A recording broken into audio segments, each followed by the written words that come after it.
Welcome. If you're a woman who has a sense that there's more out there for you, you're in the right place. I'm Whitney Baker, host of the Electric Ideas podcast. Somewhere along the line of work and kids, life carried on, but I lost track of my truth. I'm on a reflective journey, and that's what this podcast is all about. Each week, I interview a woman who is lighting her own path and offering others hope. Before our conversation ends, we'll share a reflective question for you to explore. Sometimes all we need is a jolt, a fresh idea, an aha moment that connects us to a sense of possibility. This, my friends, is what I call an electric idea. I'm Whitney Baker from Electric Ideas, and this is a mini jolt, a short episode where I share quick tips and reflections to light you up with a greater sense of what's possible for you and your life. Today, I want to share a really fun alternative to creating New Year's resolutions or goals, and I recognize that year end and the thought of a new year can bring up a host of different emotions for people. And wherever you're at on the spectrum of emotions, I hope that you can see it as a natural reminder just to pause and reflect on what shifts might make you feel like you're living more fully, living with intention. And of course, if you're part of the Electric Ideas community, leaning into the possibilities for your life. So this fun practice I'm about to share can be in addition to New Year's resolutions or goal setting, as I don't think there's any one size fits all for these categories of life.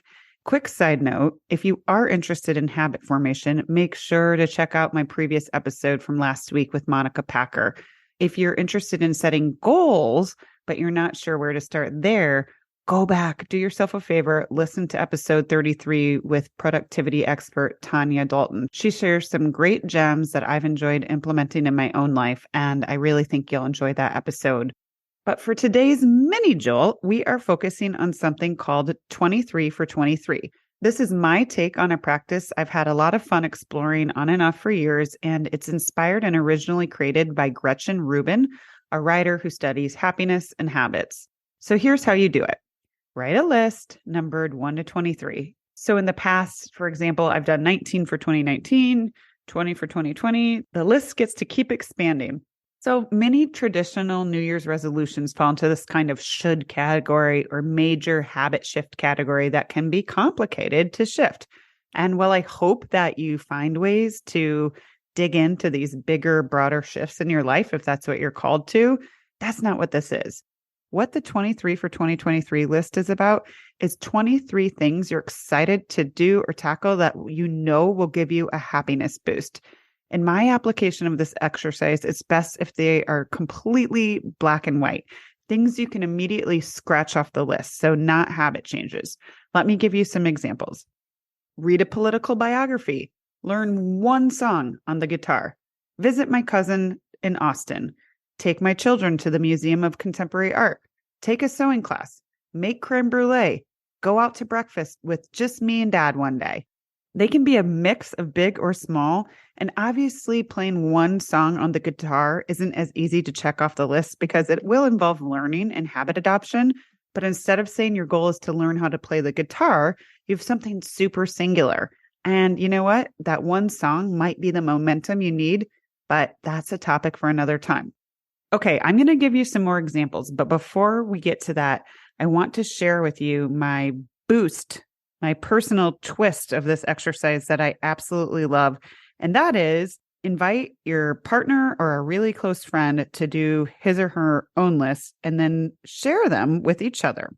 What I've found works with my husband is when we go out on date nights, which sometimes we're a little sporadic with how consistently those are happening, I'll be honest, but what I think is really easy to happen is sometimes we make the effort to create space to spend with someone we love, with our partners, and then we end up spending our time talking about family logistics and stuff that doesn't feel meaningful. And so what my husband and I have done in the past is bring our list to dinner. I know this sounds a little bit cheesy, but I promise you it's worth trying.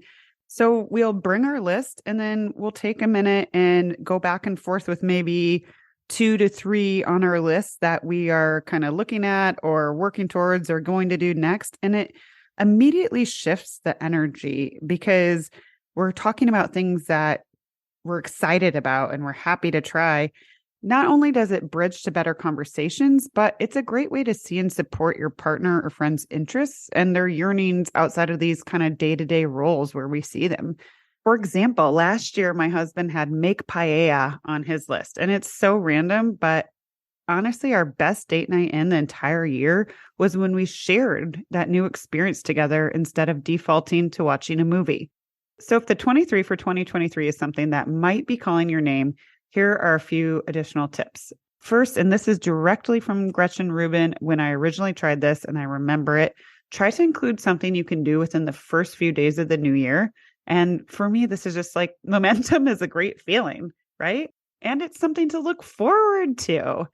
Next, even though each line should give you a happiness boost, you can include tasks that you've been putting off. So, for instance, clean out the closet, donate 20 books that I won't reread or recommend, donate all the baby toys we've outgrown.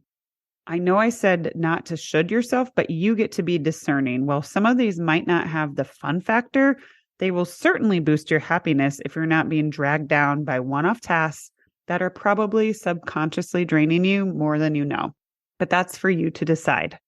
And then finally, hang your list up somewhere where you can easily see it. For some reason, I find it very endearing that my husband hangs his list inside his closet. He knows who he married. He's always up to try my made-up games.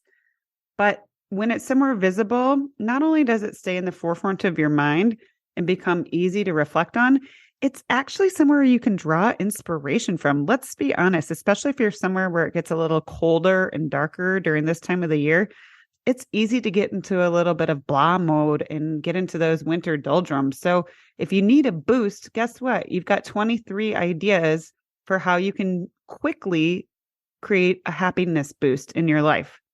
Okay, so now it's disclaimer time. I don't know that I've ever made it through my entire list, and that's okay. For better or worse, it's actually a reminder that time doesn't stop. And if we want our lives to be brimming with the good stuff, we have to be intentional about it. So while 23 for 2023 might seem small, give it a try. You might end up uncovering some pieces of you that you've kind of abandoned, some parts of your soul that maybe are waiting for a chance to express. All right, before I get to my closing reflection, I want to take a minute to chat about my upcoming mastermind.